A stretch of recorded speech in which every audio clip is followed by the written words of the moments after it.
હાલોલના Godhra road ઉપર વીજ લાઇનમાં ફસાઈ ગયેલ રાષ્ટ્રીય પક્ષી મોરનું સિદ્ધપુર જીવદયા પ્રેમી ગ્રુપ પંચમહાલ દ્વારા રેસ્ક્યુ કરવામાં આવ્યું. હાલોલ ગોધરા રોડ મહાકાળી મંદિર પાસે મેઇન રોડ પર વીજ લાઇનમાં તારીખ 31 ઓગસ્ટ રવિવારના રોજ મોર ફસાઈ જવાથી જોરદાર કરંટનો ઝટકો લાગ્યો છે તેવી માહિતી હાલોલ પંથકમાં જીવદયા પ્રેમી ગ્રુપ પંચમહાલને થઈ હતી, જેથી આ ટીમ તાત્કાલિક ત્યાં પહોંચી હતી અને ત્યાં જઈને જોયું તો મોર વીજ લાઇનમાં ફસાઈ ગયો હતો.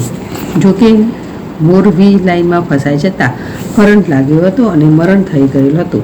તો તેની જાણ દિનેશભાઈ ચૌધરીએ જીવદયા પ્રેમી પિન્ટુભાઈને કરતા ત્યાં સ્થળ પર જઈ જોતા આ બાબતની જાણ હાલોલ ફોરેસ્ટ વિભાગના આરએફઓ સતીશભાઈ બારિયાને કરી હતી અને તેમની જાણકારી મુજબ અને તેમના માર્ગદર્શન મુજબ રાષ્ટ્રીય પક્ષી મોરને જગદીશસિંહ, જયદીપભાઈ, દિનેશભાઈ, જયદીપભાઈ, મહેશભાઈ, પિન્ટુભાઈ, અશ્વિનભાઈ વાઘવાની અને ટીમની મદદથી મોરને વિધિપૂર્વક અંતિમ વિધિ કરવામાં આવી હતી.